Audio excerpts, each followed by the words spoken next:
E aí pessoal, tudo bem? Meu nome é Pedro Brandão e hoje eu quero conversar com vocês sobre essa atual crise no mundo das criptomoedas e NFTs e o que esperar para o ano de 2022.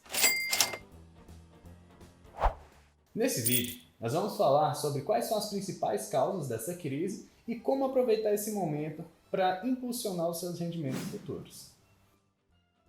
Como os NFTs são algo muito novo, muita gente não está sabendo como se portar nesse momento. Ou seja, por exemplo, eu entrei em alguns jogos no momento da alta e agora está no momento de baixa. Isso distancia um pouco o seu ROI. Mas aí, para não ficar com medo e acreditando em qualquer FUD ou qualquer coisa que falam por aí, eu decidi pesquisar um pouco sobre o mercado para entender e saber me posicionar da maneira correta, tá? Dentre deles, o principal argumento atual é que é o final do ano, tá? No final do ano, o que acontece? Muita gente começa a investir dinheiro em festas, começa a só sacar o dinheiro das criptomoedas para utilizar em outras coisas e todo o mercado em geral, no final do ano ele tem uma baixa. Alguns mercados eles ganham muito dinheiro no final do ano, com roupas, brinquedos, esse tipo de coisa, tá? Devido às próprias festas. Mas assim, o restante do mercado ele tem uma baixa porque esses rendimentos não são utilizados para compra de materiais, de investimentos, esse tipo de coisa. E outro ponto é fundamental, a inflação. No final do ano, muitos preços são reajustados e tudo é se preparado para o ano seguinte, ou seja, ocorre toda uma preparação para o ano seguinte. Os Estados Unidos, por exemplo, eles estão sofrendo com a maior alta da inflação em 30 anos. Ou seja, esse é o pior cenário de inflação já visto por eles em 30 anos. Então, assim, vamos pensar que os Estados Unidos ele é a maior potência mundial atualmente. Então, assim, a maior potência mundial está sofrendo com uma grande inflação, quem dirá os outros países, tá? Países subdesenvolvidos e tudo mais. A gente vai morrer! Então, muitos investidores eles estão realocando seus valores investidos em renda variável, né, com maior risco, para colocar em renda fixa, de forma a se proteger da inflação. Porque aí pelo menos o dinheiro rende menos, mas ele não sofre tanto com a inflação e você mantém durante esse período, tá? Lembrando que essas crises elas são passageiras, então a ideia é se estabilizar, passar por esse momento turbulento e retomar o mercado. A gente vai te ver! Outro fator que prejudicou muito, né, somado a esses outros, é o fato da China. A China ela vem tentando proibir o Bitcoin desde 2013. Ou seja, desde 2013 a China vai lá e fala, olha, é proibida a utilização de Bitcoins. Aí depois ela vai lá e proíbe a mineração de Bitcoin. Proíbe isso, aquilo. Tem vários tipos de proibições. Se você pegar o gráfico desde 2013, sempre que ela lança uma proibição, o gráfico tende a cair um pouco. 3 meses depois, o Bitcoin tem uma alta superior à anterior, ou seja, ele continua seu gráfico ascendente. Aí a China vai lá, lança outra proibição, ele abaixa um pouco e sobe de novo.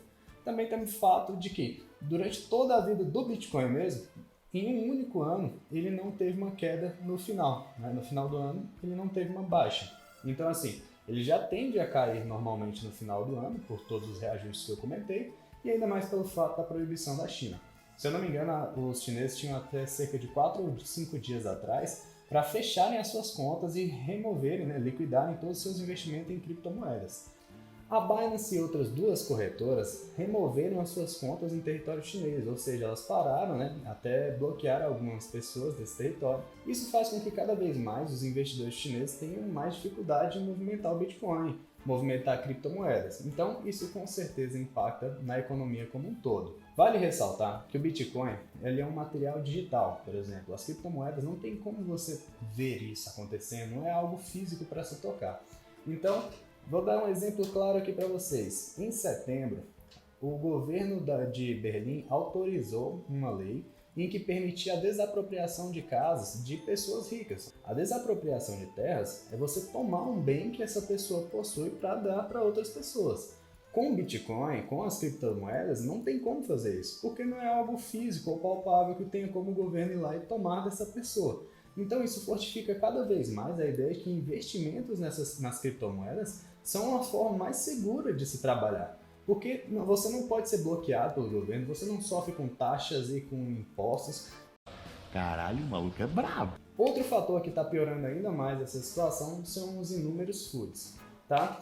Isso prejudica muito o mercado, porque o mercado ele é repleto de novatos. Muita gente está conhecendo por agora os NFTs e está sendo a porta de entrada tanto para NFTs quanto para criptomoedas. Então são investidores iniciantes.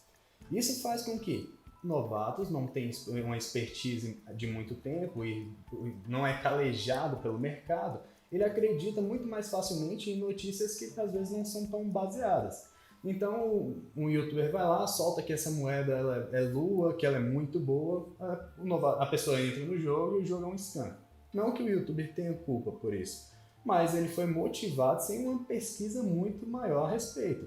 O mesmo acontece quando ele fala que o jogo não vai para frente, que o jogo é um scam, e esse tipo de coisa faz com que as pessoas saiam do jogo por medo de perder dinheiro. Então afeta totalmente a economia do jogo e impacta muito nesse momento. É brincadeira. Para finalizar, o mercado possui alguns jogos já estabilizados. Esses jogos, pessoas investiram há 3, 4 meses atrás, já obtiveram os ROIs, né? E acabam só sacando moedas. Então assim, vamos lá. A pessoa investiu quando a moeda estava subindo, ela sacou, removeu o seu ROI, tem um bastante número de contas, tem um time forte no jogo e ela só saca a moeda. Saca. O gráfico está em decadência, só que essa pessoa, mesmo com o gráfico caindo, ela continua sacando. Novas pessoas não se sentem à vontade de entrar no jogo porque a moeda está declinando. E as pessoas que já entraram no jogo não estão reinvestindo porque só estão sacando. Isso também prejudica muito a saúde do jogo, porque se o jogo não tomar medidas que necessitam de reinvestimento, o jogo vai basicamente falir, porque a pool de liquidez dele vai ser liberada para as pessoas, né? Os antigos vão continuar sacando, pouca gente vai investir e a pool vai secar. Se a pool de recompensa secar, não vai ter como o jogo providenciar novas recompensas aos players. Então, não vai ter como mais ganhar dinheiro com ele e o jogo acaba morrendo. Que merda, hein? Sabia não? De maneira geral, esses são os principais fatores que estão atingindo o mercado das criptos e NFTs atualmente. E quais são as minhas esperanças para 2022?